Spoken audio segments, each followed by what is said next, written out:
In the last module, we have discussed about variance and standard deviation. In this module, what we will do is that we will be discussing about covariance and correlation. Those who have not watched the last module, this is module number 4, can watch it. I have provided the link in the description. Okay, if we have two variables and the variables are measured in pairs, and we want to have a kind of we want to see if a particular variable changes, how that is affecting the change in another variable. If we want to see the degree of movement, okay, the extent of change in suppose x and how it is affecting y, this co-movement of x and y is captured in covariance. Okay, and when the deviations are from mean, suppose x minus x bar, it is the deviation of x from its mean, and y minus y bar, which is the deviation of y from its mean. And then what we do, we multiply these two deviations, sum it up, and then divide by n minus 1. Why we divide by n minus 1 we have discussed in the last module. You can watch it. So what we get is covariance. Okay, so this is the formula for covariance. Now what covariance does is that it decides the trend of movement. Now if we have calculated the covariance and plotted it, we can have three types of things. One, we can have a positive trend, one we can have a negative trend, and another we can have a neutral trend. This, suppose this is x, this is y, this is x, this is y, this is x, and this is y. So this trend shows that if x increases, y is also increasing. If x increases, y decreases, and there is no co-movement between x and y. Okay.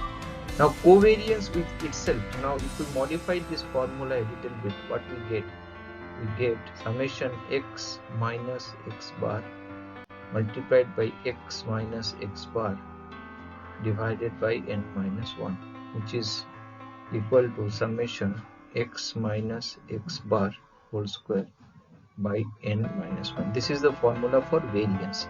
So covariance with itself is the variance. And one more thing we should remember is that covariance values are sensitive to scale. Okay.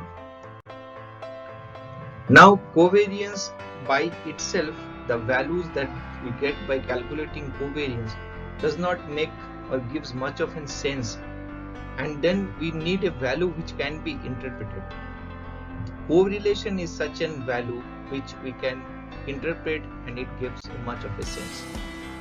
And one more thing is that correlation values are not sensitive to scale, and as we all know, correlation values lies between minus 1 and plus 1. Okay, now then what will be the formula for correlation? So correlation is equal to, suppose we have two variables x and y, it is covariance between x and y divided by standard deviation of x, which is square root of variance of x, and standard deviation of y, which is again square root of variance of y.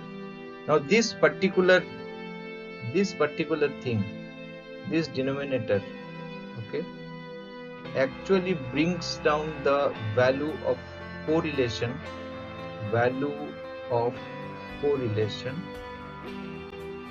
between the range of minus 1 to plus 1.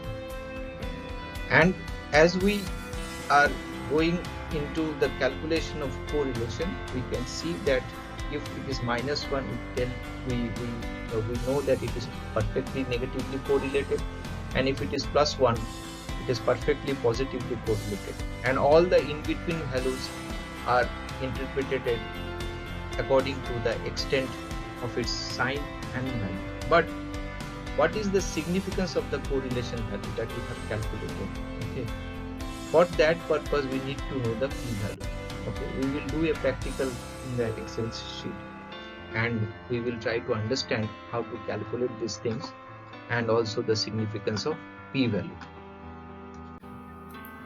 Okay, now what we will do is that we will take, we have taken 8 pair of value from x1 to x8 and we have marked it pairwise. Okay, and then what we will do is that we will calculate the mean by taking the average formula, and then we'll calculate the variance by calculating the by taking the variance var.s formula. Why we have taken var.s and not var.p, we have discussed it in the last module. And then we'll take the square root of the variance, which is the standard deviation.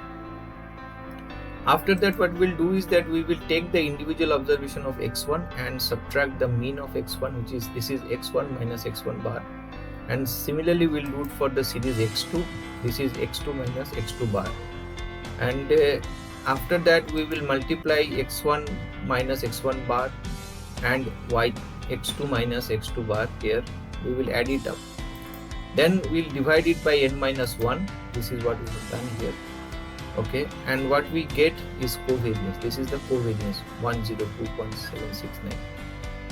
Okay, and after that we will be calculating the correlation, which is covariance divided by standard deviation of x1, which is C26, and standard deviation of x2. So we get a correlation value of 0.12, positive correlation value. But we need to also calculate the p-value in order to know the significance of this correlation, whether we can accept this correlation value or not. For that, in Excel we will not get the direct p-value. In SPSS, in other softwares, you get the p-value directly for SAS and all those things software. But in Excel we have to calculate it. So let's go and calculate the p-value. For that, we have to go to the data analysis tab and then go to regression. And then we have to input the values of x1 here.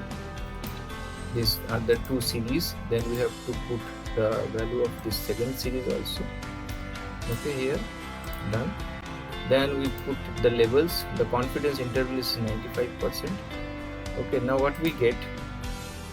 We get, look, this multiple R square in case of two series, at the regression output, what we get, the value is same as the correlation value, 0.12, and this of the significance value is the correlation significance value, 0.58.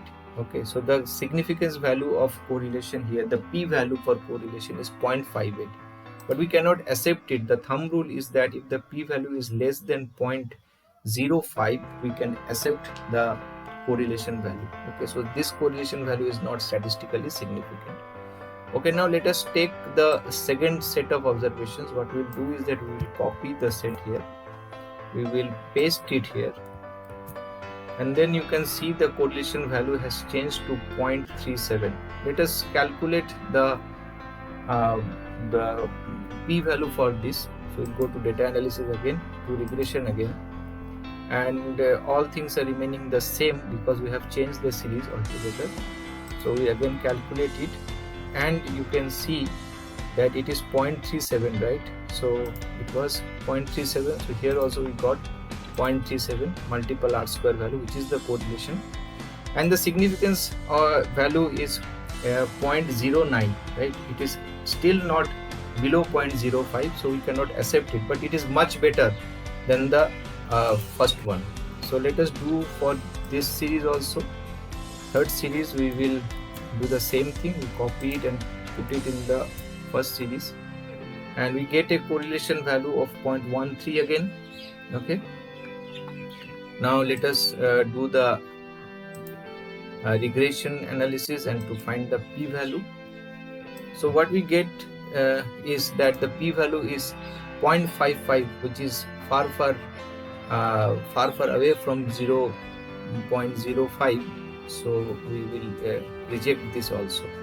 So the last series, let us do. So when we copy it, paste it here, we get a correlation value of negative 0.1085, and let us see the p value. So p value is again 0.63. In all the cases, only in case of the second case, it is 0.09, it is much closer. So in all the cases, we see that the correlation value is lower one case it is positive, another case it is negative, and in all the cases we cannot accept this correlation value. We have to reject it. I hope this practical will help you in understanding the how to calculate correlation and covariance. And okay, so this is all we have to do in the practical part. Now that we have known the correlation and covariance in detail, what we will do next is that we will be taking our discussion further, and we will be talking about sampling distribution and central limit theorem. As you are all aware that we are doing statistical modeling techniques, and the statistical modeling techniques are dependent on the sampling distributions, and central limit theorem also plays a very important role. So hope to meet you in the next session. Take care and goodbye.